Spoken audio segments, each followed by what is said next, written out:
Olá pessoal, tudo bem? Como cumprir a carga horária de 2020? Essa é a pergunta que todos estão fazendo agora, sejam prefeituras, escolas.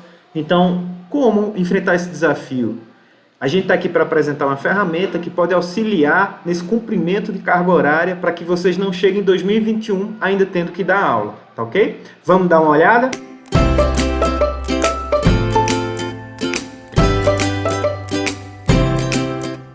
Olá pessoal, a gente estava conversando como vamos fazer para cumprir a carga horária 2020, né? Antes de começar sobre as soluções, a gente tem que ver a legislação. O que é que autoriza a gente fazer alguma atividade pedagógica agora, nesse momento onde estão todos em casa, né? No caso, atividades à distância ou não presenciais.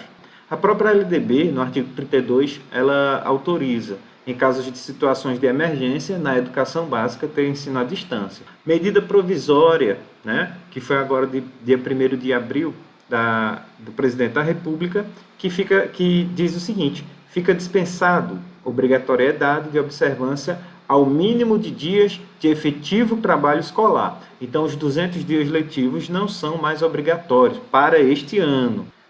O Conselho Estadual de Educação de Pernambuco, ele também fez a sua resolução quanto a isso, é a resolução 3 de 2020, e lá fala, né, que autoriza a oferta de conteúdos programáticos fora da sede acreditada, então fora da escola. Devido a essa resolução, houve uma portaria da Secretaria de Educação do Estado, tá, que fala o seguinte: as redes podem computar atividades programadas fora da escola.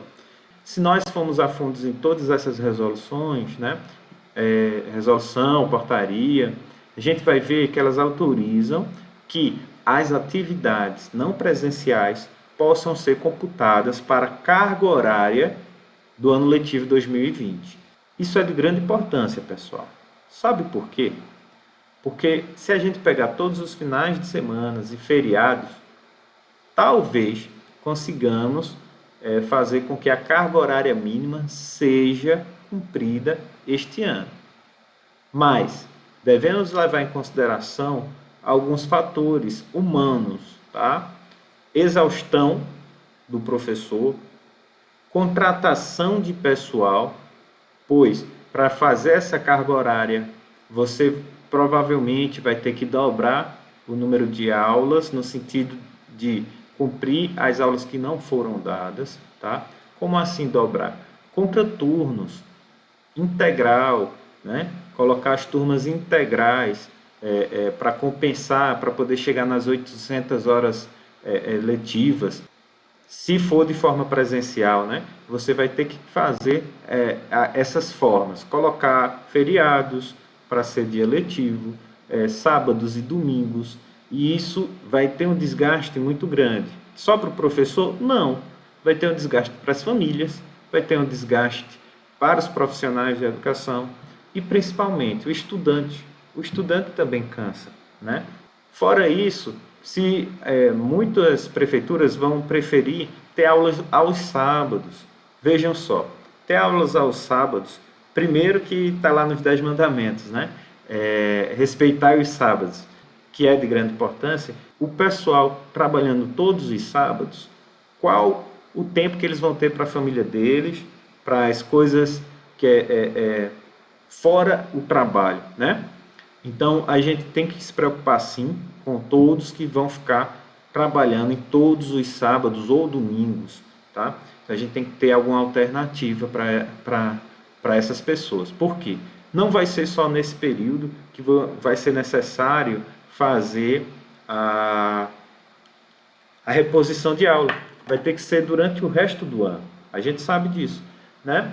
Então, a gente precisa ter esse cuidado para fazer de uma boa forma, da melhor forma possível, que mantenha a qualidade o máximo possível e que o prejuízo seja mínimo. Nem tudo são maravilhas. Para que possamos fazer atividades extra-sala, atividades extra-escola, existem umas regras onde essas mesmas resoluções, portarias, definem isso. Tá? A LDB pede a garantia da qualidade. A medida provisória fala da eliminação da obrigatoriedade dos 200 dias letivos. Porém, desde que cumpra a carga horária mínima anual. O que isso quer dizer? Quer dizer que tem que ter 1.000 aulas, né? Ou que seja compensado as 1.000 aulas, hora-aulas, no caso 800 horas, né? A resolução do Conselho Estadual fala regime de acompanhamento pedagógico especial. Então tem que ter realmente um acompanhamento da coordenação, da gestão desse regime de uma forma especial, para verificar se está sendo feito o efetivo trabalho. Tá? A portaria da Secretaria de Educação ela é mais específica nas exigências. E eu vou listar algumas só, existem mais. Tá? Registrar a frequência dos estudantes nas atividades à distância ou nas atividades fora escola. Então, como vocês vão fazer para registrar que o estudante fez essas atividades? Aulas e atividades em conformidade com o currículo de Pernambuco. Então, toda aula, toda atividade, toda ficha de exercício que for disponibilizada para o estudante tem que estar em consonância com o currículo. Isso tem que estar documentado. Tá? Olha só o próximo item. Registrar e arquivar as comprovações que demonstram as atividades escolares não presenciais. Então, toda atividade não presencial tem que estar registrada de alguma forma, dentro de um arquivo, e que comprove que aquela turma, aquele estudante, teve acesso, por isso tem que registrar a frequência, e se teve acesso, que ele consumiu aquele conteúdo, que ele teve o contato com o conteúdo que o professor da sua disciplina, da sua turma, propôs, tá certo? Então, esses são os desafios. Tem como ser feito manualmente? Tem, mas a gente vem trazer para vocês uma solução que vai fazer tudo isso de forma automática, automatizada. Tendo essa introdução, sei que foi um pouco longa, agora eu vou tentar fazer a apresentação do sistema em 6 minutos no máximo. Peço que vocês fiquem até o final para ver tudo que ele pode ter de possibilidade, onde a gente se preocupou realmente com a qualidade do conteúdo e da forma de interação entre professor e estudante. Tá? Vamos agora para o sistema. Pronto, pessoal, já estamos aqui com o sistema aberto. Tá? Vamos fazer duas coisas simples, entrar como professor e entrar como estudante e ver como é essa interação, tá certo? Aqui, por exemplo, eu vou entrar como educador, estou colocando aqui o CPF de teste, tá? Esta é a primeira tela que aparece ao professor. Aqui aparece todas as suas turmas e disciplinas que ele ensina, tá? Aqui a gente, como é de teste, tem uma diversidade maior, tá? E essa parte aqui são as das dúvidas que os estudantes estão fazendo dentro das aulas. Aqui, por exemplo, não existe nenhuma dúvida sem resposta. Então, aqui apareceria se tivesse alguma pergunta de algum estudante que o professor ainda não respondeu de qualquer de suas turmas, tá? Qualquer uma das suas turmas. Vou voltar aqui para a sala. Vou criar aqui uma aula aqui no 7º A, tá certo? Aqui são todas as aulas que eu já disponibilizei para os estudantes, tá? Texto novo, variação linguística, tá? Eu quero cadastrar uma nova aula. Ok. Primeiro eu tenho que colocar um tema, tá? Sobre qual tema eu vou falar agora? Eu vou falar sobre distinguir fato de opinião, tá? Então aqui, nesse segundo local, a gente coloca uma mensagem para o estudante. Vamos colocar aqui. Então eu coloquei assim: olá, queridos estudantes, nesta aula iremos estudar sobre o que é fato e o que é opinião. Às vezes pode parecer difícil de saber qual é qual.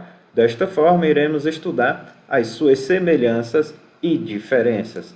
Então, aí a gente coloca uma mensagem aqui para o estudante, tá? A gente fala qual o início que vamos disponibilizar a aula a esse estudante. Estou aqui no dia 23, tá? Até quando ela será disponibilizada? Até o dia 30, tá? Coloquei uma semana aí que o estudante vai poder fazer a sua atividade, tá? Esse disponível até, o estudante pode fazer a sua atividade até essa data. Porém, ele terá acesso a esse conteúdo sempre. Porém, a atividade ele só pode fazer até o dia 30/4, tá? Habilidade. Lembra do que eu falei? Todas as aulas são vinculadas diretamente com o currículo. De que forma? A gente procura aqui a habilidade no currículo de Pernambuco. No caso aqui, ó, vamos escolher a unidade temática leitura. E aqui, ó, distinção, tem vários, né? apreciação e réplica. No nosso caso aqui é a distinção de fato e opinião, tá? Pesquisamos e aqui está a habilidade, tá? Habilidade com seu código. Só é selecionar, pronto, sucesso. Já estamos aqui com o nosso planejamento feito, nossa vinculação do currículo de Pernambuco com a habilidade, com a nossa aula, tá certo? Vamos colocar o conteúdo aqui. E aí a gente, quando clica aqui em mais conteúdos, a gente pode ter alguns tipos de conteúdos. Um arquivo PDF, uma apostila, Word, PowerPoint. A gente pode colocar sites da internet que possam nos auxiliar e que seja de fácil compreensão para o estudante, ou vídeos da internet, tá? Vou colocar aqui um vídeo da internet. Então, o título do conteúdo aqui seria o título do vídeo, opinião versus fato, tá? Aqui eu coloco o link do YouTube ou do local onde existe o vídeo, tá? A gente tem vários locais onde a gente pode procurar esses vídeos, seja o YouTube, seja TV Escola, seja algum sistema de ensino. Então, a própria Secretaria de Educação está disponibilizando vários vídeos, né, por ano, né, divididos por ano. Então, isso daí nos facilita, tá? A gente pesquisar na internet e colocar. O professor também pode gravar a sua aula e disponibilizar no YouTube ou em outro canal e colocar aqui o link, se ele assim desejar, certo? As observações também servem para orientar o estudante no que ele precisa prestar atenção no conteúdo, no caso esse vídeo. Então, eu coloquei algo bem simples aqui, né? Prestem atenção nas diferenças entre opinião e fato. Então é só uma observação para eles. Salvei aqui o conteúdo. Ótimo! Já temos um conteúdo aqui, opinião e fato. Aqui a gente pode deletar se a gente achar necessário ou podemos editar novamente se necessário também, tá? Agora vamos colocar um segundo conteúdo, tá? Agora eu vou querer um arquivo, tá? Onde eu vou colocar aqui um link para esse PDF, tá? E eu coloquei aqui diferenças entre fato e opinião e eu coloco alguma observação para o estudante sobre o que ele deve procurar nesse arquivo. E a observação eu coloco simples, leia o texto, tente identificar o que foi opinião ou o que é fato sobre o ocorrido, né? Que está, no caso, no arquivo, no texto, né? Salvei aqui, ótimo. Então está aqui o meu arquivo e está aqui a minha videoaula, tá? Se eu quiser ver essa videoaula, eu clico aqui nesse botão e aparece a Hoje minha a gente vai videoaula, falar sobre a diferença entre opinião e fato. Tá?